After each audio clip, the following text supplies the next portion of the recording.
Ұстаз күйеуім көп қаңғиды. 4 баламыз бар. Әйелге көмектесу, балаларға қарасу деген мүлдем жоқ дейді.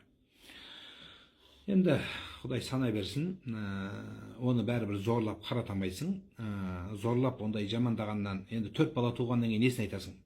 4 баладан кейін саған байдың уже қажетті болмай қалады. Өзің тудың енді. Енді қазір оған сөйлесең, мен үшін тудың ба дейді. Мен де сөйтіп айтам, енді ойлану керек. Сол үшін әйел адам баланы пландап туу керек. Туған осы екен деп шатырлап туа бермеу керек. Енді Құдай беріп қапты, жақсы өмір болсын.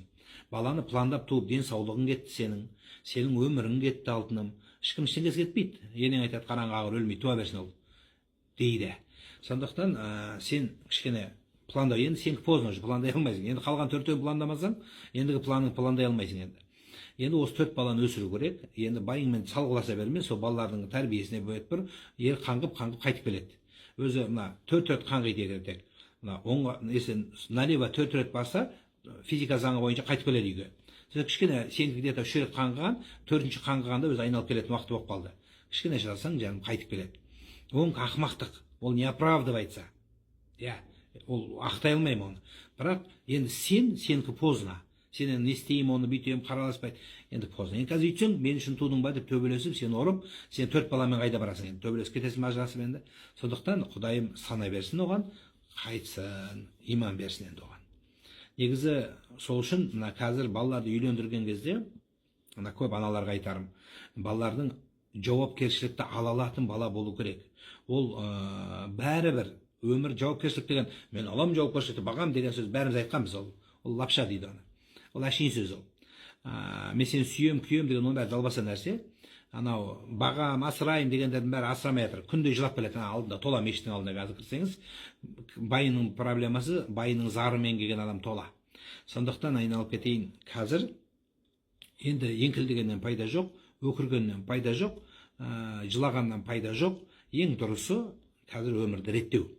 Өмірді реттеудің ең жақын жолы айналайын өзіңе қарап, ары қарай өмір сүр. Сол үшін балаға жауап бере алатын. Жауап беру деген қазіргі заманда не? Айтыңыздаршы, ал сіздерден сұрақ. Тыңдайсыздар ғой, мен 500-600 адам отыр екенбіз. Жауапкершілік деген не ол?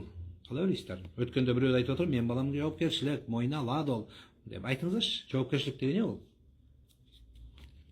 Қайсыңызда өрелеріңіз жетеді екен көрейін. Сіздердің түсініктеріңізде ұл бала үйленген кезде жауапкершілік алу керек деген не ол? Өз ойыңды қалыптасқан тұс дейді. Жоқ. Мойындау дейді. Жоқ.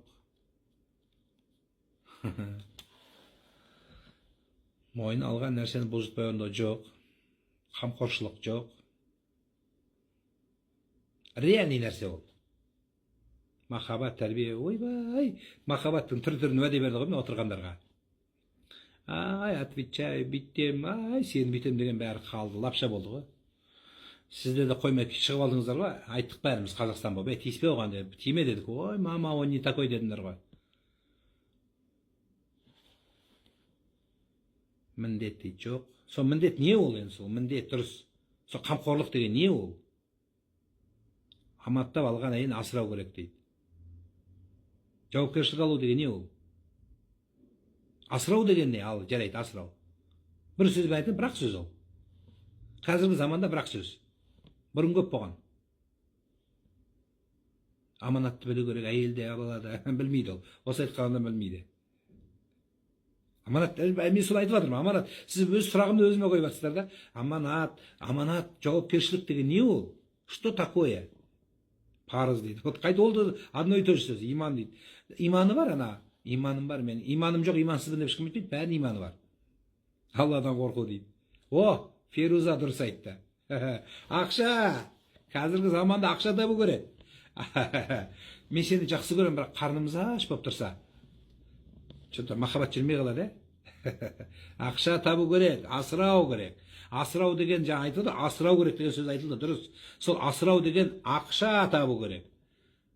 Қазір заман сол. Өлгенше ешак болып жұмыс істеп ақша табу керек. Ана аталарымыз айтты ма, есектің артын жу деп, вот, еркек солай болу керек. Әйел адам үйде отырып ақша алып келу керек оған. Мен сені таптым, асырадым. Сен асырайын деп алды ол. Сен мен жатам деп алған жоқ. Ақша табам, мен сені бағам деп алды. Жоқ, мен сен бағам деген жоқпын. Мен сен әшейін жатып ұйықтайын дегем. Саған махаббат, любовь берем дегем деп айтты ма? Любовь керек па саған? Ақша керек, ақша, асырау керек. Қазір ақша таппасаң, не бала келе жоқсың, не байға келе жоқсың, любовницаға итак келе жоқсың ғой ақшасыз. Та не керек? Кімге? Бала шаға қаш, оған да ақша керек. Ақша керек. Солай. Сондықтан, ол бала ақша таба ала ма не? Қадірін білмеген. Жоқ, сол үшін қамқор деген қазіргі заманда қамқорлық. Жаным деген қамқорлық емес. Қазіргі заманда асырау, ақша, пұл, иди пақай, орысша айтқанда. Дұрыс, бар, ақша тауып кел. Мен жақсы көресің ба? Жақсы көресің, бар, ақша алып кел. Ақшасыз сен ешкімге керек емессің. Қазір заман сол. Ертең баланы оқыту ақша, көшеге автобусқа міну ақша, таксиге міну ақша, біреумен сөйлесу ақша, психологқа бару ақша. Өтірік пе не? Қосымша сабаққа бару ақша, үйіңе қонақ шақыру ақша. Бәрі ақша ма? Бол. Соқтан солай. Соны жұмыс істеу керек, еркек табу керек. Мен 600 мыңнан кем жұмыс істемеймін, 400 мыңға жұмыс істемеймін. Сол. Ақшадан өлген болу керексің. Сіздің жүрегің жақсы да, бір күшті өсінше, бір ақша таппайсың. Қашанға керек сізге?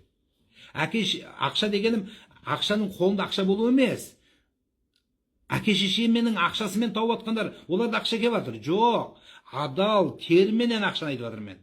Әке шешенің ақшасына үйленген балалар бар. Әке шешесіне сеніп, ақша алып үйленгендер бар. Олар асырай алмайды балаларды. Әке шешесінен ақша алып, әке шеше бермейді, берсе де дұрыс емес. Түсінесіздер ма? Күйеуім ақшадан өлгенсің дейді. Дұрыс, өлгенімде ақша елді ақша де. Дұрыс те, өлгенімде ақша делді. Мен сондаймын де. Сол ақшаны сен көтеріп кетпей жатсың, соны балаларына жұмсайсың.